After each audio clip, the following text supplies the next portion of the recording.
Welcome back to the program. We are joined by Patrick Baab. Bienvenido de nuevo al programa. Nos acompaña Patrick Baab, un conocido periodista y autor alemán que ha informado desde los Balcanes, Afganistán, Ucrania y Rusia.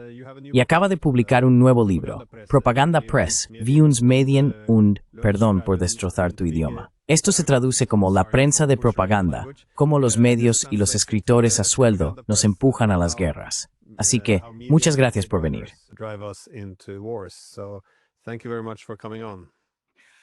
Muchas gracias por invitarme, Glenn. Siempre es un placer.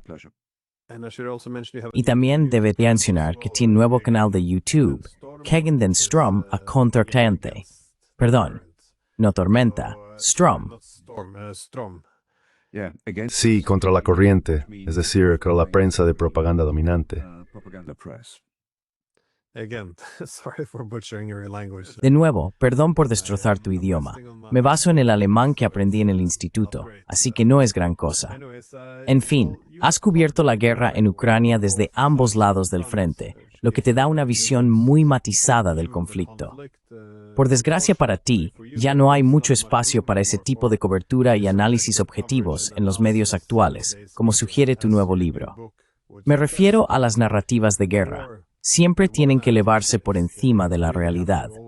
Y eso crea problemas no solo para periodistas como tú, sino también para académicos como yo, cuando solo se nos permite defender lo que queramos, siempre que lleguemos a la conclusión correcta, la que se alinea con la verdad oficial. Así que pensé que un buen punto de partida sería que pudieras exponer algunos de los argumentos de tu libro sobre lo que defines como la prensa de propaganda. What you define as the propaganda press. Sí, los medios de comunicación en Occidente hoy en día ya no reflejan la realidad. Hemos llegado a un nivel de información contraria a los hechos. Se puede ver sobre el terreno en Ucrania, donde estuve, porque muchas de las cosas que vi e investigué allí ya no aparecen en los medios. Por ejemplo, existe una especie de ceguera apocalíptica. El riesgo de una guerra nuclear en Europa Central no está representado en los medios. Otro ejemplo, las condiciones de vida de la gente corriente, de las personas comunes en Ucrania, no se cubren en absoluto en los medios occidentales. Y otro más. El contexto y la historia, la prehistoria de esta guerra, no son tratados por los medios de comunicación dominantes.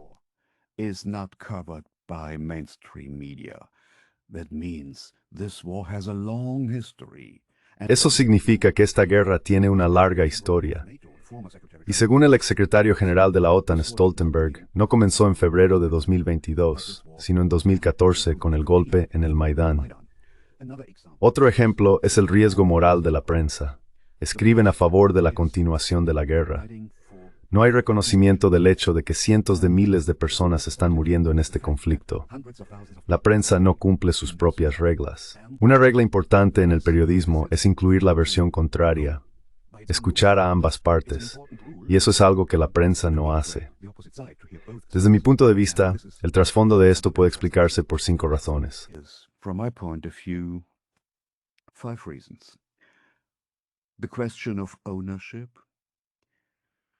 La cuestión de la propiedad, la situación laboral en las redacciones, la formación de los jóvenes periodistas, la propaganda, la enorme propaganda de la OTAN y la digitalización.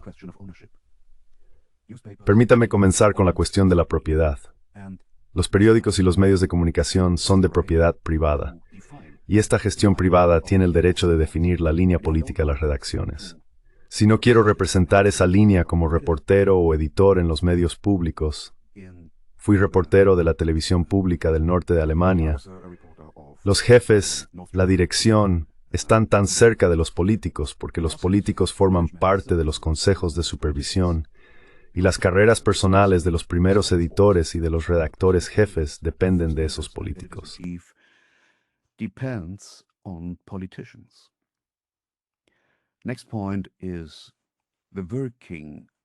El siguiente punto son las condiciones laborales en los medios de comunicación. La mayor parte del trabajo editorial y de la cobertura la realizan autónomos o periodistas con contratos de duración limitada, de 1 año, 2 años, quizá 5. así que dependen completamente de cómo sus jefes dirijan las redacciones. Tienen que hacer lo que se les dice. Los autónomos cobran por minutos de emisión o por líneas publicadas, así que siempre escribirán lo que sus jefes quieran. Y estos jefes están en su mayoría vinculados a organizaciones o partidos transatlánticos que siguen una línea política transatlántica. Solo puedo hablar de la situación en Alemania. Si quieres ser periodista de televisión o de prensa escrita, tienes que hacer muchas prácticas. You have to do a lot of internships. And these internships are mostly not paid. Y estas prácticas son en su mayoría no remuneradas. Eso significa que no puedes trabajar durante las vacaciones del semestre como estudiante. Tienes que hacer estas prácticas en grandes ciudades como Múnich, Frankfurt o Hamburgo, ciudades muy caras. Así que hay una especie de selección social. La mayoría de mis compañeros eran hijos e hijas de las clases altas, de familias ricas, hijos de dentistas, directivos y demás. Ellos aportan a las redacciones la perspectiva y el punto de vista de las clases altas, no de las clases bajas. Y son estas clases las que en su mayoría poseen acciones de empresas, incluidas las empresas militares. Se benefician de la guerra, pero no hablan de ello.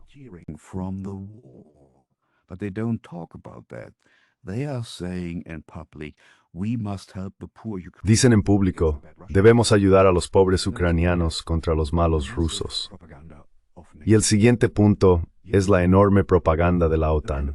Hace años, el Pentágono tenía 27,000 empleados trabajando en relaciones públicas, haciendo propaganda, con un presupuesto anual de $5,000 millones. Son cifras antiguas, pero muestran que la esfera propagandística es tan enorme que no se puede hacerle frente como editor. No tienes tiempo ni personal suficiente. La propaganda de la OTAN se presenta al público como una forma de guerra cognitiva. Los propagandistas de la OTAN no quieren cambiar lo que la gente piensa, quieren cambiar cómo piensa la gente. Eso es mucho más poderoso. No se trata solo de información. Intentan cambiar la forma de pensar.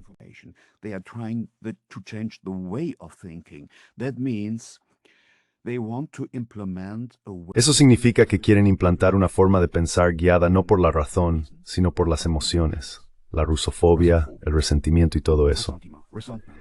Y el siguiente punto, el más difícil, es la digitalización, en ambos lados, del lado de los productores y del lado de los consumidores.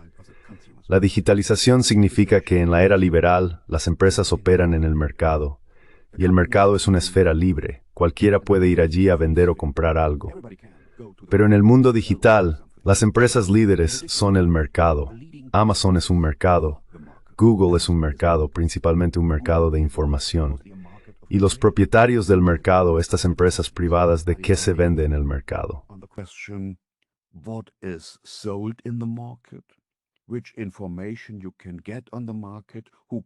¿Qué información se puede obtener en el mercado? ¿Quién puede vender en el mercado?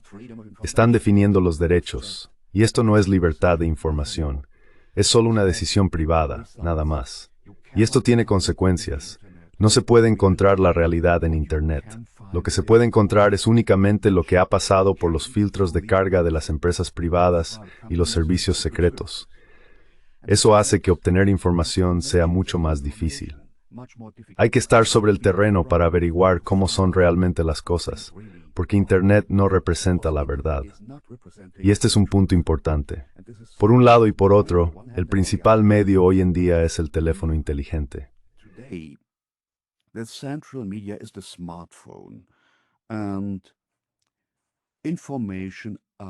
La información se consume, se aprende, se escucha y se lee de camino al trabajo, en el metro, en bicicleta, mientras se trabaja, mientras se camina. Eso significa que el tiempo de presencia, de concentración es muy breve. La mayoría de la gente tiene una doble atención. Están viendo las noticias y observando por dónde van.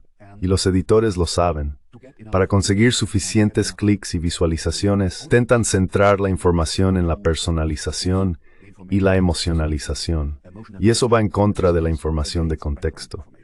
Así que los reportajes, la cobertura mediática, se están convirtiendo cada vez más en lo que aparece en la pantalla. No se profundiza. Ahora vivimos en un mundo completamente cubierto por la propaganda.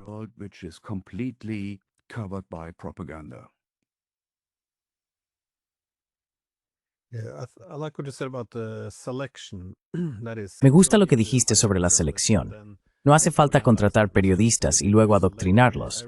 Todo depende de las personas que eliges.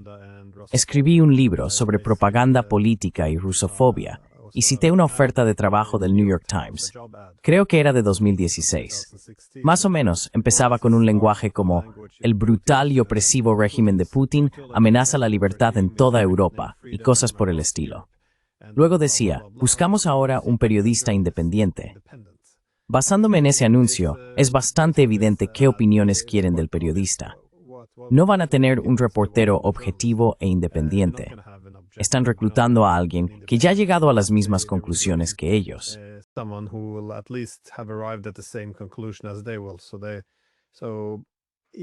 Así que sí, me identifico mucho con esto.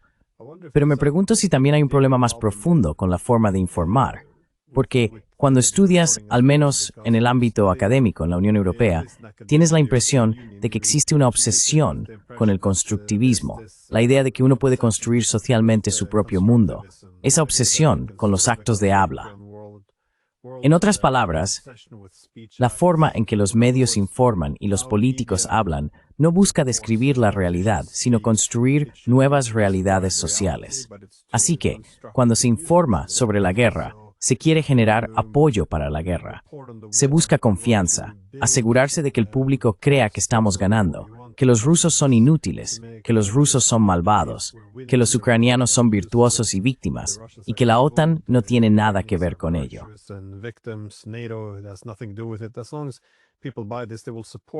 Mientras la gente compre esta idea, apoyará la guerra, y entonces ganaremos la guerra.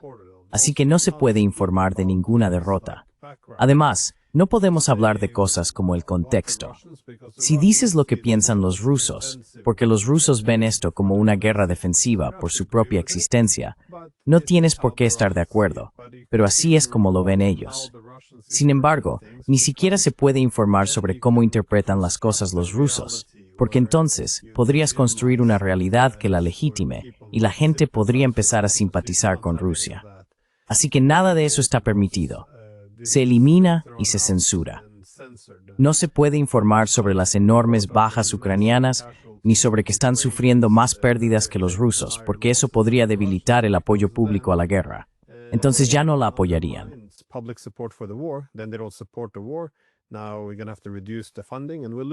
Ahora vamos a tener que reducir la financiación y perderemos la guerra. Así que la idea general es que todo, desde las pérdidas hasta las tácticas brutales de reclutamiento, las provocaciones de la OTAN, el sabotaje de los acuerdos de paz y así sucesivamente, tiene que encajar en la narrativa. Lo mismo ocurre con las sanciones. Si señalas, como hice yo desde el principio, que nunca van a funcionar, entonces ahora estás amenazando con que no funcionen, porque al decir que no funcionarán, socavas el apoyo público. El público no apoyará las sanciones y fracasarán. Así que nunca se trata de informar sobre la realidad. No hay un análisis honesto. Todo gira en torno a lo que tus palabras puedan provocar. Y aquí es donde entra la censura masiva. No puedes decir nada que pueda legitimar o deslegitimar nuestra posición. Así que no sé, ¿ves esto como un factor limitante, algo que asfixia? Yes, I agree, absolutely. You can Sí, estoy totalmente de acuerdo. Se puede dividir esta guerra en tres niveles.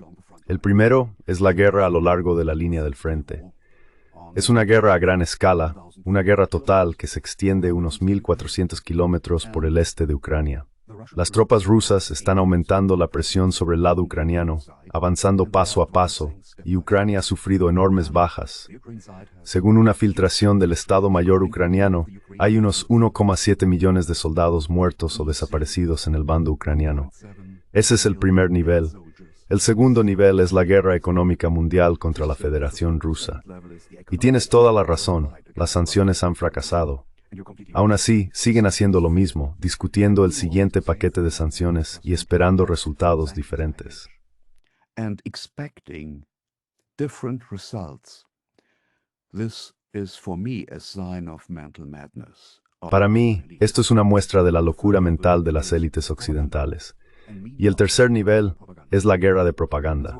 Los medios forman parte de esa guerra. Todo aquel que ofrece información sobre la realidad es denunciado como amigo de Putin, propagandista de Putin. Eso me ha pasado constantemente en Alemania. Me etiquetaron como propagandista de Putin. Esto también está orquestado por los servicios secretos y las empresas digitales. Basta con mirar lo que se puede leer sobre mí en Wikipedia y en ciertos artículos. Afirman que fui observador electoral del señor Putin durante los referendos del otoño de 2022, lo cual es absolutamente falso. Un tribunal ha demostrado que no lo fui, pero se sigue repitiendo.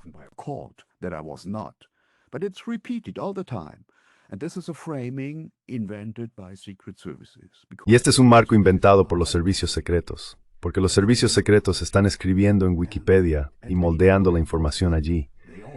Y en las redacciones, todos leen Wikipedia por dos razones. Primero, funciona muy rápido y no tienen tiempo. Es información diaria. Y segundo, todos los periodistas saben que el redactor jefe, en su mayoría, no tiene nada más aparte de Wikipedia. Así que no entran en discusión y terminan presentando las cosas de la misma manera. Así que lo que hace la prensa aquí es mentir por omisión. Están dejando fuera la realidad y siguiendo la propaganda de la OTAN. Puedo decir que mi amigo el general Harald Kuchat, que fue un alto general de la OTAN aquí en Alemania, ahora está retirado, habló recientemente sobre el llamado concepto de los tres ojos.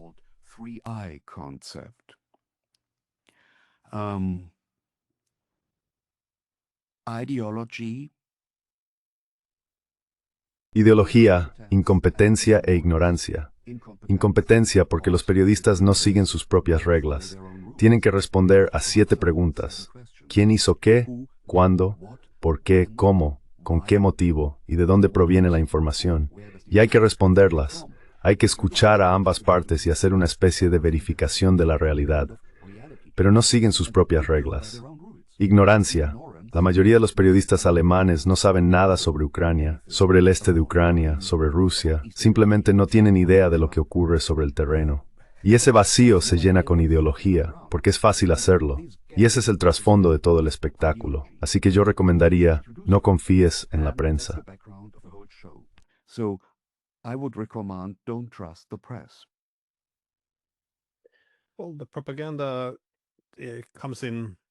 Bueno, la propaganda adopta una forma feroz en todas las guerras.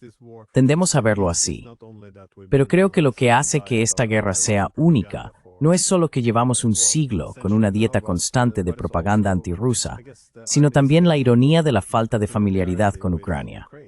La gente no sabe mucho sobre Ucrania. No saben dónde está en el mapa. Así que el mito pudo crearse desde cero. No conocen la historia, no conocen las divisiones dentro del país, no saben cómo ha votado la gente desde Monomayuno cuando se independizó. De nuevo, a la gente le cuesta creer que solo el 20% de los ucranianos quisiera siquiera unirse a la OTAN, que la mayoría prefería una asociación con Rusia hasta 2014. Pero se creó esta imagen mítica del alcance imperial ruso sobre Ucrania, de cómo eran víctimas.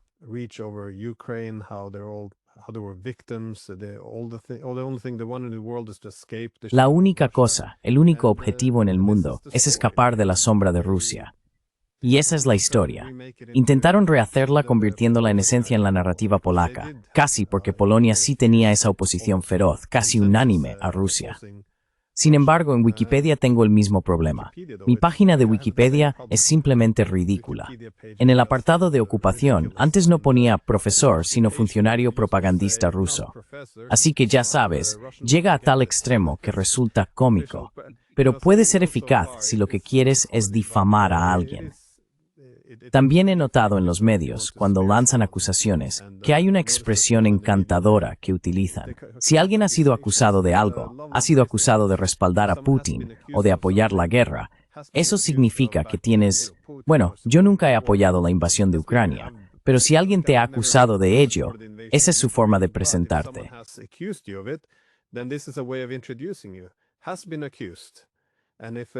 Si alguien ha sido acusado y suficiente gente lo escribe, entonces se vuelve casi obligatorio añadir controvertido o prorruso. Siempre pregunto, estos conceptos hay que desmenuzarlos. ¿Qué significa exactamente ser prorruso? ¿Estamos obligados a odiar al país más grande de nuestro continente? ¿Qué significa eso siquiera? Si significa apoyar la invasión de Ucrania o ponerse del lado de Rusia contra Ucrania, entonces deberían decirlo. Pero es bastante ambiguo. No necesariamente significa nada. Por eso pueden usar esos términos cargados, simplemente lanzarlos, y no necesitan ningún contexto. Todo es, como dijiste, emociones. No hay argumentos ahí.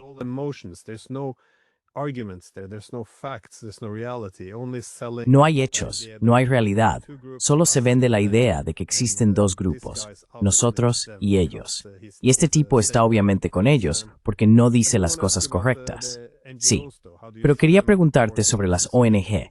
¿Cómo las ves encajando en este panorama mediático? Porque para mí han sido mis principales oponentes aquí. La gran mayoría de los ataques contra mí provienen de ONG financiadas por la CIA, el National Endowment for Democracy y, por supuesto, también por mi propio gobierno. Hacen de todo, desde artículos difamatorios hasta publicar fotos de mi casa. Ya no hay límites, de verdad. Cancelan conferencias y cosas por el estilo. ¿Cómo ves tú la colaboración con los medios aquí?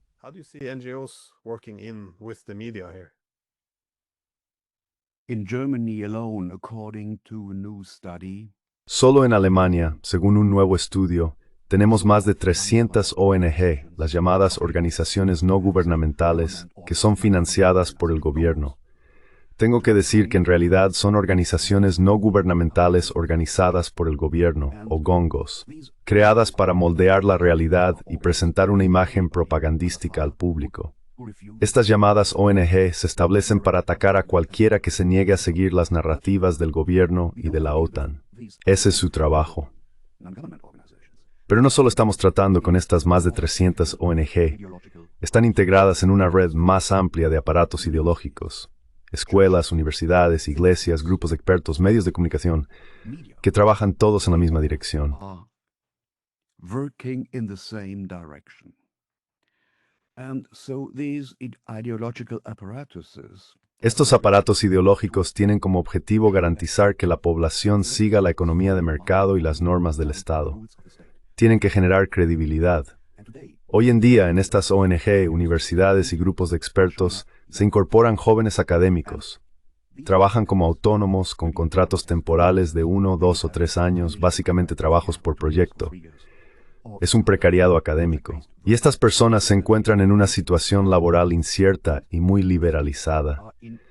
Harán lo que sus jefes les digan para conseguir un nuevo contrato. Así que en este nivel laboral tenemos a un amplio grupo de académicos ganándose la vida moldeando la realidad y difundiendo propaganda. making money by framing reality and spreading propaganda. But this propaganda is implemented by Esta propaganda la implementan élites transatlánticas corruptas. Si hoy quieres hacer carrera en Alemania a un nivel alto, tienes que estar conectado con organizaciones transatlánticas como el German Marshall Fund, los Young Global Leaders, diversas otras organizaciones o las fundaciones del señor Soros. Ahora vemos en Alemania que la Heritage Foundation, cercana al presidente Trump, intenta ganar influencia sobre los partidos alemanes, especialmente la AfD. Así que estos aparatos transatlánticos están en funcionamiento, y hay que observar esto a un nivel más amplio. Los medios y los jóvenes periodistas no actúan solos.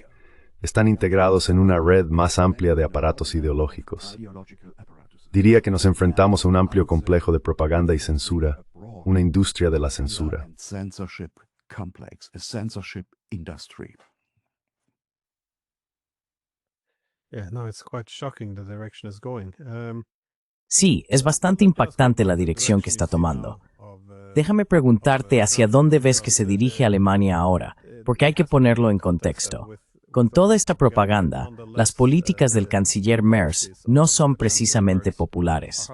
No goza de mucho apoyo allí. ¿Cómo lo cubren los medios en comparación con la percepción del público? Existe esta ambición de que Alemania se convierta en la principal fuerza militar de Europa y asuma un papel de liderazgo en el enfrentamiento con Rusia. ¿Cuál es la evaluación crítica en los medios? ¿Refleja el sentimiento público? What is the critical assessment in the media? Does it reflect public sentiments? In the majority, not. No, en la mayoría. La mayoría del pueblo alemán, desde mi punto de vista, está caminando dormido hacia el abismo. Esto se remonta a y está causado por el poder de la propaganda. La mayoría de los alemanes creen en la propaganda y en las narrativas del gobierno porque quieren creer en ellas. Y todo alemán puede sentir que cuando esta guerra en Ucrania llegue a su fin y se presente la factura a los contribuyentes europeos, todos sabrán que la gente común tendrá que pagar por esta guerra. La factura se presentará. Pero hoy el señor Merz no tiene credibilidad ante el público, aunque la prensa intente dársela. Les dije a mis antiguos colegas que la prensa está intentando empujar al pueblo alemán cada vez más profundamente en esta guerra de Ucrania. Pero la persona promedio, el contribuyente promedio en Alemania, quiere la paz. Así que ya no hablo con la prensa. So I don't talk to the press anymore. I'm talking to normal people. And so I made a lot of Estoy hablando con gente normal. He participado en muchos debates públicos, lecturas de mis libros y cosas por el estilo. Y todas esas discusiones fueron bastante buenas. El resultado es que los medios de comunicación en Alemania no representan la opinión pública. Están creando una opinión falsa dirigida por el gobierno. Como personas amantes de la paz, hemos perdido, según Antonio Gramsci, la hegemonía pública, la hegemonía cultural. La hemos perdido por completo y tenemos que recuperarla. Así que tenemos que luchar por ella en los debates públicos. Esa es la manera de hacerlo. Pero es un camino largo y soy muy pesimista. Creo que los belicistas van mucho más rápido, porque la supervivencia de la clase política actual en Alemania depende de la continuación de la guerra. Si la guerra se detiene, la vida de esas élites se derrumbará y entonces tendrán que dar un paso atrás. and then they have to step back. Well, this is the problem, though. The past years, Bueno, the este ha sido el overwhelming problema en los últimos años. La única cobertura aceptable en los medios y las únicas declaraciones de las figuras políticas eran que Rusia había lanzado una invasión a gran escala sin provocación. Y durante casi 4 años se nos dijo que Ucrania estaba ganando. Los rusos estaban perdidos. Supuestamente sufrían escasez de misiles desde marzo de 2022. Cada año se decía que Putin tenía otra enfermedad que lo mataría si manteníamos la guerra un poco más. Ya sabes, se presentaba al gobierno ucraniano como un faro de la democracia. Se suponía que la OTAN no tenía ningún interés propio en el asunto. Solo quería ayudar a Ucrania a restaurar su democracia y su libertad, y así sucesivamente. Es decir, estas eran las principales narrativas que se promovían. Los europeos, especialmente, dejaron de hablar con Moscú.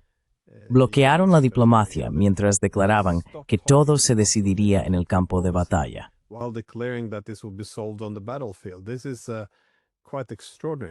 Esto es realmente extraordinario. Diseñaron en gran medida una guerra de desgaste. Ahora la guerra está, evidentemente, llegando a su fin. Y como señalas, una vez que llega a su fin, cuando surge la amenaza de que estalle la paz, todas las mentiras que se contaron para generar apoyo público a esta larga guerra quedarán en cierta medida al descubierto. Así que tengo la sensación de que nos dirigimos hacia una crisis de legitimidad política en toda Europa. No solo para los periodistas, o seamos generosos y llamémoslos periodistas, sino también para la clase política.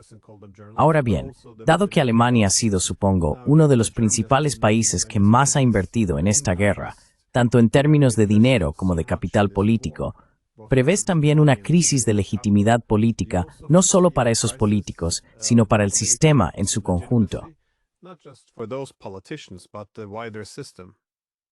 Yes, I see a crisis of legitimacy. Sí, veo una crisis de legitimidad y las élites están intentando evitarla. Saben exactamente lo que hacen. Ahora están tratando de crear y fomentar cada vez más emociones contra Rusia para distraer de esta crisis. Quieren que la gente común se sienta satisfecha, ponerla en una posición en la que ya no pueda pensar en las verdaderas razones de este conflicto, porque es fácil investigarlo. El conflicto no comenzó en febrero de 2022. Comenzó con el golpe en el Maidán, que fue orquestado y organizado por Occidente. Eso está muy claro. Así que las élites tienen dos opciones. So the elites have two possibilities. We have two possibilities. The narratives of the Tenemos dos posibilidades. Las narrativas de la esfera propagandística se derrumbarán o tendrán que crear otras nuevas. Y creo que eso es lo que harán. Intentarán crear nuevas narrativas de propaganda porque los periodistas, los académicos, los medios y los políticos están tan profundamente implicados en sus propias mentiras que viven en la prisión de ellas sin poder salir. Cada trabajo depende de creer en esas mentiras. Y según el autor estadounidense Upton Sinclair, es eso de hacer que un hombre entiera algo tener suscitado que no hielt. Y es el trasfondo de todo el sistema. This is the background of the whole system. How do you see the Russian hoax? ¿Cómo ves el engaño ruso? Es decir, la idea de que durante la primera administración de Donald Trump, supuestamente era un agente de Rusia. Ya sabes, difundieron todas esas otras cosas, varias cacerías de brujas en las que cada posible pieza de desinformación se atribuía a Rusia, con mucha imaginación. Pero en realidad, el engaño de Russiagate es cuando vimos surgir esa enorme obsesión con la desinformación. Y por supuesto, no hay ningún sentido de ironía ahí, dado que el propio Russiagate fue una enorme campaña de desinformación. Pero esto también llevó al nacimiento de esos verificadores de hechos que están ahí para comprobar los hechos, aunque a menudo vemos que en realidad solo verifican narrativas. De hecho, una vez un verificador me dijo que no podía encontrar ningún error factual, pero que era sospechoso que mi narrativa se pareciera demasiado a la de Rusia. Entonces, de nuevo, ¿cómo ves el papel de los verificadores de hechos? What do you see being the role of fact checkers? These fact checkers cannot check. Estos verificadores de hechos en realidad no pueden comprobar los hechos. No son capaces de hacerlo. Nunca he visto a un solo verificador de hechos sobre el terreno, en primera línea o en una zona de guerra, así que no tienen ni idea de lo que está ocurriendo allí. Tienes toda la razón. Lo que hacen es comprobar narrativas. Miden esas narrativas frente a la propaganda del gobierno, nada más. Ese es su negocio. Y eso convierte a los verificadores de hechos en propagandistas, nada más. Es simplemente un negocio de propaganda, y su trabajo consiste en difundir propaganda y denunciar a todo aquel que no quiera seguirla. Who don't want to follow this government propaganda. Sí, a principios de este año participé en un debate con la exministra de Asuntos Exteriores de este país. Y de nuevo, después hubo una verificación de hechos, porque ahora hay que verificar los debates. Pero solo a mí, no a ella, obviamente. Argumenté, por ejemplo, que Boris Johnson había saboteado el acuerdo de paz de Estambul a instancias de Estados Unidos y del Reino Unido. Ahora bien, distintos periódicos noruegos citaron únicamente, como parte de su verificación, a un colega de Zelensky, David Arakamia, perdón, estoy pronunciando mal su nombre, porque según dijeron, era una fuente cuestionable. Así que en realidad no se puede confiar en lo que dice Glenn Deason aquí, pero omitieron todo lo demás. Había dos partes mediadoras allí.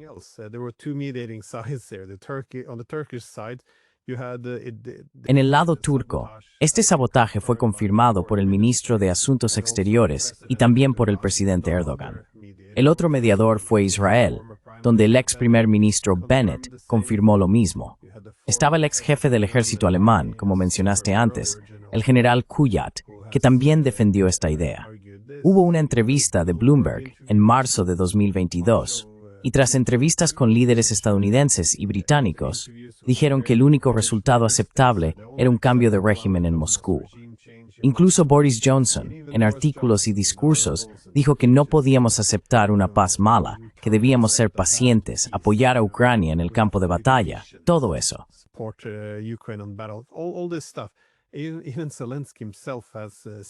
Incluso el propio Zelensky dijo en una entrevista con The Economist a finales de marzo de 2022 que muchos países occidentales querían que lucháramos una guerra larga con Rusia para agotar a los rusos, aunque eso destruyera Ucrania. Todo eso se dejó de lado, y los verificadores de hechos solo escogieron una parte, que ni siquiera estaba clara en el discurso. Básicamente era una forma de decir, bueno, en realidad no podemos confiar en lo que dice Deason, porque esta es la única prueba disponible. Así que en realidad no analizan tus hechos. Y ya sabes, hubo otro medio estatal que verificó mi afirmación de que solo alrededor del 20% de los ucranianos quería unirse a la OTAN en 2014, cuando derrocamos al gobierno. In 2014, when we toppled the government. And the fact checker actually wrote, Y el verificador de hechos escribió en realidad que no era del todo cierto, porque los ucranianos eran ignorantes. Esa fue la palabra que usó respecto a la misión de la OTAN. Habían sido objeto de propaganda para pensar que la OTAN no trata de libertad y democracia, y señalaron que tras la invasión rusa hubo un gran apoyo, completamente irrelevante respecto a lo que dije. Y es que, sí, es bastante obsceno. No sé qué hacer con estos verificadores de hechos, pero parece que el gobierno externaliza la verificación a unos ideólogos que están claramente de su parte. Y hoy en día, los periódicos también. Parece pura propaganda. Well, it's just pure propaganda, it seems. Yes. I think the only way to deal with Sí, creo que la única manera de afrontar esto es dejar de leer esos periódicos y apagar los programas de televisión y buscar otras fuentes. Las encontrarás, and to search por ejemplo, en Estados Unidos, Consortium News, en Canadá, The Postal Magazine, en Alemania, Nachdenkseiten, Overton Magazine, Multipolar. Hay que buscar otras fuentes. Esta es la única forma de afrontarlo, porque la prensa miente al pueblo de manera voluntaria y consciente.